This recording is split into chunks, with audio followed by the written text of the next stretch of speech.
All right, Dr. Jha, that was all about chapter 3. So you touched a few key points about chapter 3. Now can you please tell us about India's involvement with the international economy, the subject matter of chapter 4, if you can just discuss a little bit about that. Yeah, thank you very much, Tajinder.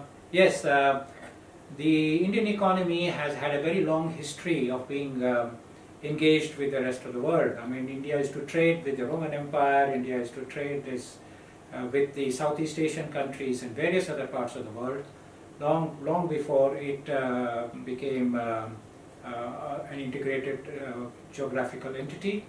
And in the 1500 or even 0 AD, if you go to 0 AD, India's share of trade in the world economy was very high. It was very high even in 1700.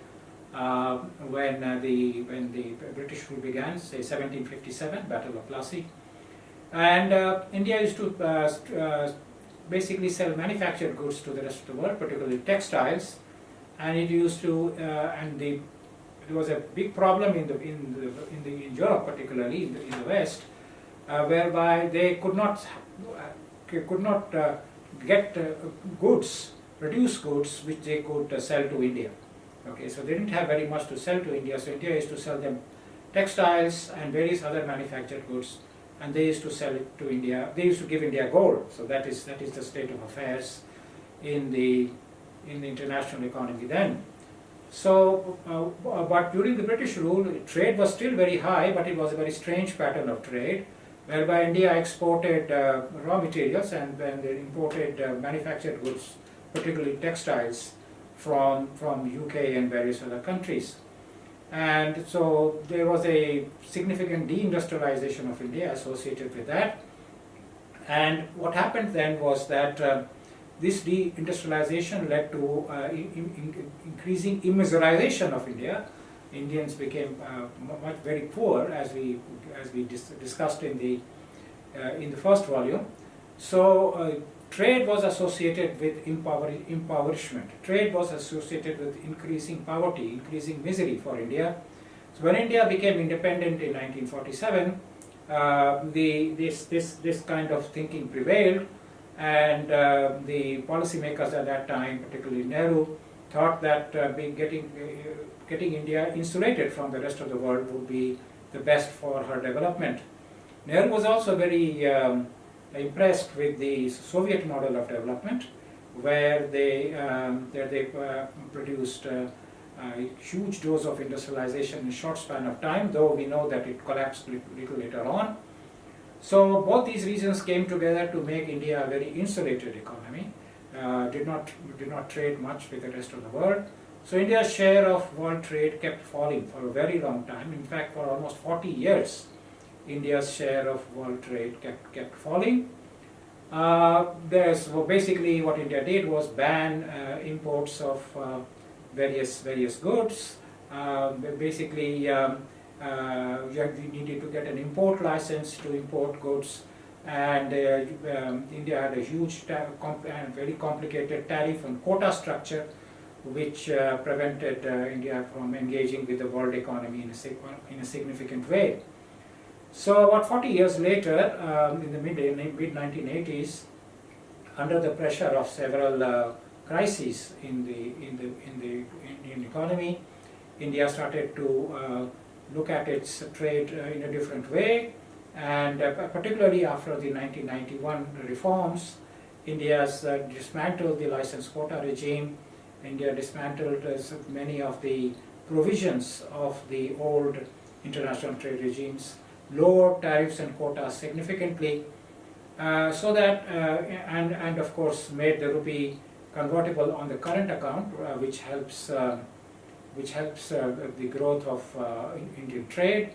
And now in the share of exports plus imports in India's GDP is greater than 50%. So India has achieved a reasonable share of trade within its GDP, but its share of world trade is still quite small, though larger than it was in the 1960s and 1970s. So this is what has happened in international trade.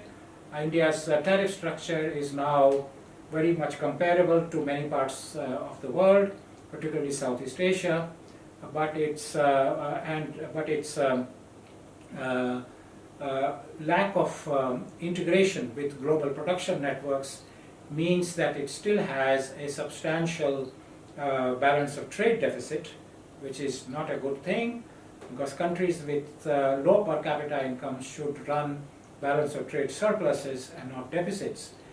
This you can check with the experience of China and Japan, which had long periods of very high balance of trade surpluses when their per capita incomes were very low. So one of the reasons why the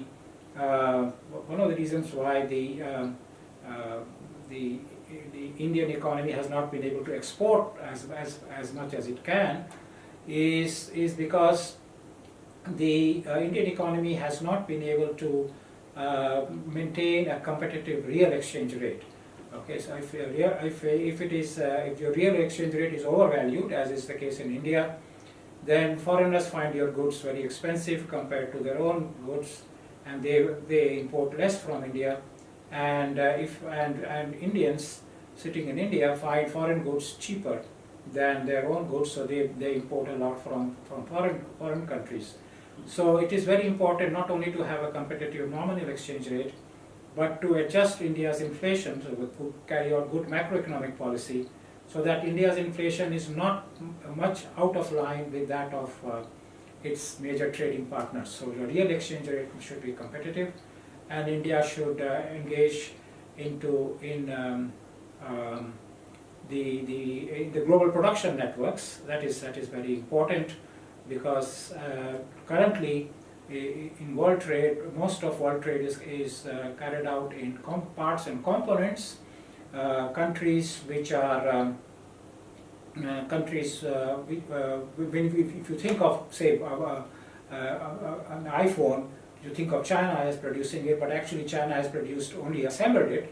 Its parts and components are probably coming from a dozen countries or more countries from around the world. If you look at the production of a Boeing Dreamliner 787, they say it's assembled in Seattle, but its parts and components come from all parts of the world. India is actually not a part of that so much, so its trade is not growing as fast because of that. So India should make a significant effort to join these global production networks. So and India now has a competitive advantage because Chinese wage rates are now very high, because China has grown rich. So it can occupy the space that China used to occupy in world trade a few years ago by playing its internal policies right. For example, labor policies should be made simpler for firms to hire and fire workers. More labor markets and factor markets in general should become more flexible. So in that case, India will be able to take advantage of the fact that it is a country with a large production base and low wages. Otherwise, there may still be an issue. Now let me talk a little bit about international investment, both portfolio as well as foreign direct investment. And so in that, in the foreign direct investment area, India had very significant controls, and portfolio investment was also controlled quite a lot because of the license quota regime.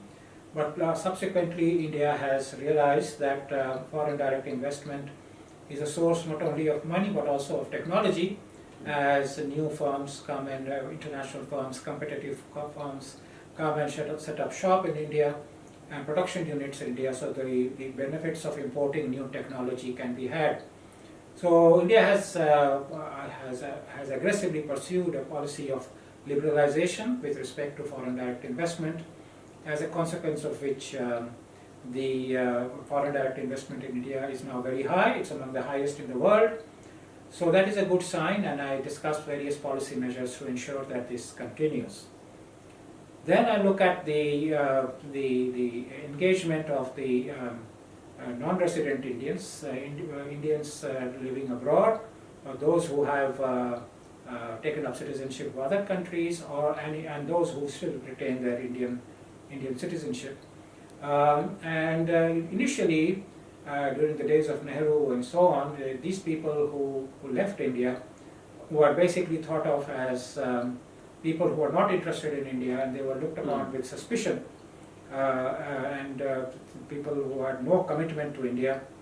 But China had a different policy. China had used its diaspora to promote its national interests abroad in terms of investment, in terms of knowledge, in terms of political advocacy, and so on. And so India realized that it could do much the same.